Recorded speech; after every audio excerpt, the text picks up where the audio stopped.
กิ๊กค่ะชื่อร้านแป้นปั๊บค่ะ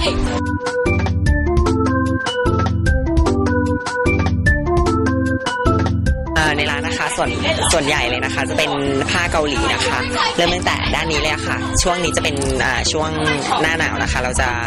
เอาผ้าเกาหลีอะค่ะมาทำเป็นเสื้อกันหนาวอะค่ะแล้วได้รับความนิยมจะขายส่งแล้วก็ขายปลีกด้วยค่ะ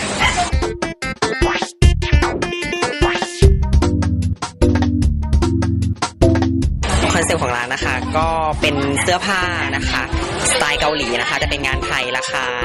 ย่อมเยานะคะเสื้อผ้าดูดีมีระดับใส่แล้วดูดีมีสกุล